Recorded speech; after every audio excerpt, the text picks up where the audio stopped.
Welcome, everybody. My name is Steve Drost. With me, as always, Will Kaplan. Of course, Will and I, both from the Quivr CRM team. Now, what is Quivr? We are the CRM built by financial advisors for financial advisors, where our objective is simple. How can we help you run your business at peak efficiency? Now, Will, you've known me long enough to know that if there's a button, I want to push it. And honestly, man, like the button today, it's just a fun one.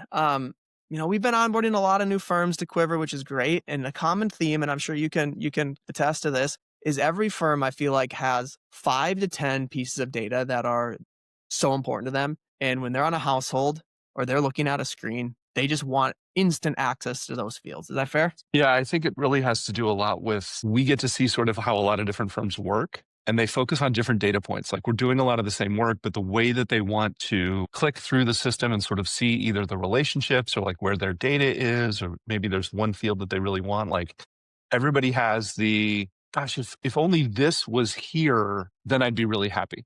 Is that fair? 100%. Yeah. And sometimes those fields are, maybe back office based. They want to have access to their mailing address. Maybe they're contact based, right? They want to have access to, their age, their this, how do we contact them, things like that.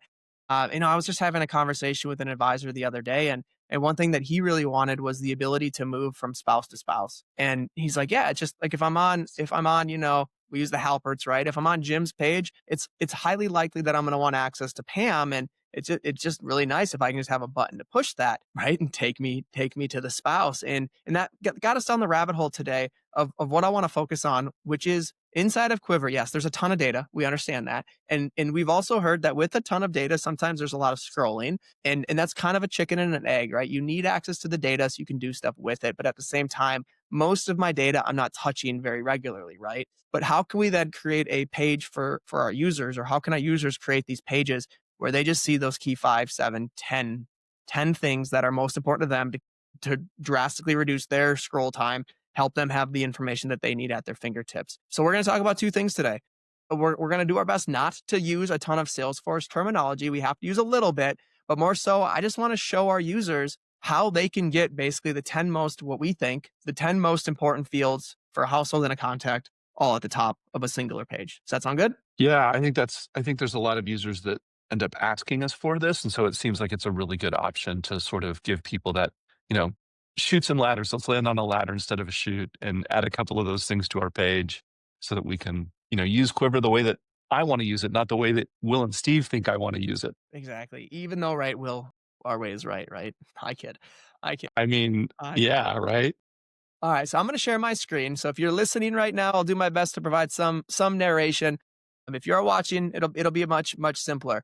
For those of you on Quivr, you should have recognized instantly that we are on a household page. If you're not familiar with Quivr, if you're not a user, you're exploring CRM options or just trying to learn more, which is awesome. How Quivr thinks is everything is done at the household level. We view relationships as spouse and spouse, partner, single individuals, whatever the case may be. We view that the household is the tip of the iceberg when it comes to data, and everything that you do for that household is underneath the household, right? And one of those things is contacts, of course. And when you get to the household page, something you may notice right away is we have 2 sections of space that maybe you didn't know this, you can customize. So the first one is this, right? This big thing up here, which is called the highlights panel. Again, I'm going to use some Salesforce terminology, but this is what's called the highlights panel. And you can put whatever you want here to an extent. I think it's 7 fields, Will, 8 field maybe. Yeah, and then there's also a limitation. There's a little bit of a limitation on field type, just because they don't want you to put War and Peace up there. It's got to be something that's pretty short. Yeah, things like tags, for example, is a multi-select pick list. That's not going to be something you want up here. But short hitters, quick hitters, right? Links to things, URLs. We have one user actually. I was just chatting with them. They hop between spouse and spouse a lot. They wanted to be able to have a way where they could go from, Jim's record to Pam's record. And now you wouldn't do that on the household page. You do that on the contact page. But things like that you can toss up here, which is, again, called the highlights panel. And then the second data set we have, right? So if we're on the household page, this would be household information. So I guess before we move on, very common things we see people put up here: their primary address, their client segmentation, their AUM, their revenue. What else, Will? What are big things we see people put up here?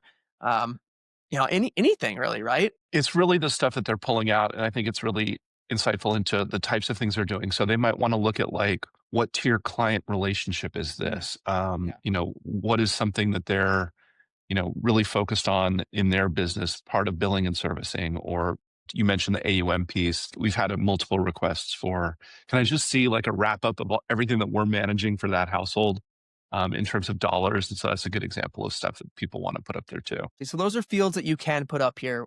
One of my favorites that I've seen users do is they put a ton of URLs up here so they can get to, their Google Drive or their document repository, their planning software, things like that. You can put very specific URLs up here. I think that's great.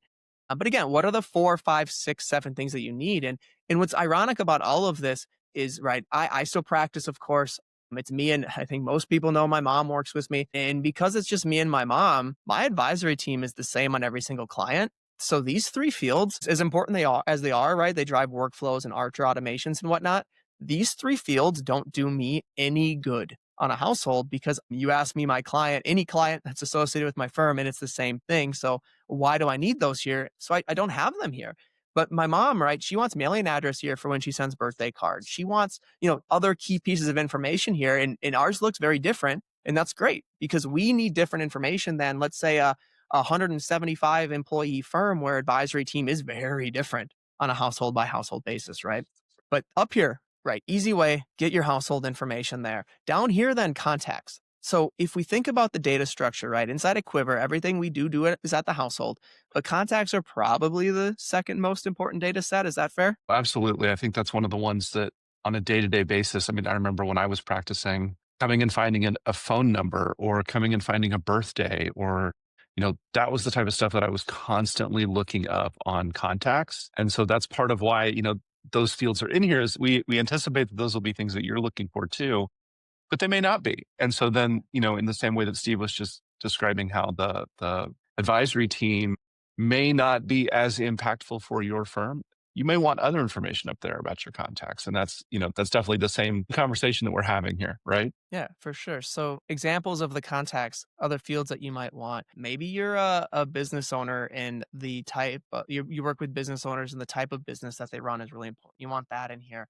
Maybe the fact that they're either enrolled in Medicare or they're not is very important. Maybe you have a aging client base and you have a ton of inherited IRAs, and date of death is incredibly important for the people, right? So the client's parents' date of death, so that you always have that for RMD information, right? The options are literally endless. What is the key pieces of information that I just need based upon my practice? We have clients create formula fields and toss them here. We have clients that, the last time I met with them, anything you can think of, right? We can get put inside of here. And right, again, let's try to reduce the scrolling. So the objective today then is, I'm going to show you guys how easy it really is to edit this. And then my hope is that our users look at this as a very easy way to significantly reduce the amount of scrolling. And again, put the 7 fields that you care about the most up here, and then maybe the next 7 to 10 fields that you care about down here. Anything to add, Will, before we start getting into the technical component? No, I think that's great. I mean, it really is. This is the point where you've used Quiver for a little bit. You're graduating into the more like, I'm feeling comfortable now and I want my data, not necessarily what we think is the right data here. But this is kind of that 80-20. Now I'm going to start working on the 20% of the efficiency curve that really is going to speed me up because it's now I don't have to go look for this data. It's right where I expect it to be. It's right where I want it to be. So yeah, I think this is a great opportunity to dive into how to get this stuff on the page. Perfect. So what I'm about to do might seem technical, but it's actually really easy. All you need to do is you just need to click this little cogwheel up here and hit edit object. Now, for those of you that aren't familiar with what objects are, they're just data sets. And in this situation, the data set that we care about is your household information, right? So all we need to do, and this might be a little weird, is click this page layouts button and then go find the one that matters to you. So at this point in time, we're editing the Halperts, who are a client household. So you come in here, you click on that, then you can either hit Control F or just scroll down, but I need you to go down to the point where you find contacts right here. And like I was mentioning, all of these columns right here are going to correspond to the data that you see here, which means all we need to do is click this little wrench, which will open up a window, and we can go find any box that we want and just move it over here. So if, I don't know, if you really care, Will, about the employer, move that over there. If you don't care about current age, move that over here. It just simply go find the field, any field, right? Custom field, that field does not matter what you want to do. Just move these things over. Then all you need to do is hit OK, hit save, and then, and I'm not going to do it, but whatever you do afterwards, make sure you hit the save button up here. And then whatever you do, those fields are just going to show up here. Hit refresh. It might take a minute or two, but hit refresh, and then your data is going to be right here. Super easy, super clean. The information that you want is right in front of you. Anything to add on And that, Will? yeah, I think, Steve, one of the important things to note here is if you've been to office hours, if you've talked to Steve and I, we talk a lot about taking ownership of your pages. And when you start making these customizations, the kind of the details around that. And this is sort of a unique one where you do for this particular methodology, in this case, you do not have to take ownership of the page. We are playing around with how Salesforce delivers some of this data. And so in this case, Steve does not have to take ownership of the page to change what's in those columns. It is not always the case that it works that way. There are some places where we have to use a different type of display component. But for this one's really easy. You just go in, you edit exactly the way that Steve just showed you. You don't have to own the page. If we push an update, you're going to get that update. And so this is a fun little neat, unique one because it helps solve some problems without forcing you to diverge from our page layout. It's a risk-free way to enhance your functionality. It really is. And of course, if like you mentioned, office hours, this is a super common thing. How, I want this field here, I want this data here. Awesome office hours questions. Ask us those things. We know inside and out how you can edit your pages, what the impact, the pros, cons are. So just when in doubt, show up to office hours. We can get you answered in 2 minutes, get you on your way. You know exactly what's going to happen. But this is something that if you are a user, like I mentioned, take advantage of it. Save yourself some time, get the information that you need the most. But yeah, that's a wrap. We'll stop there. If anybody has any questions, again, if you are a current user, get to office hours. Let me and Will help you out. If you're not a Quivr user, that's okay. Nobody's perfect and everybody makes mistakes. But remember, it's not too late. Come schedule a demo. Come hang out with me. Come hang out with Will and see what Quivr can do in your practice and save you time.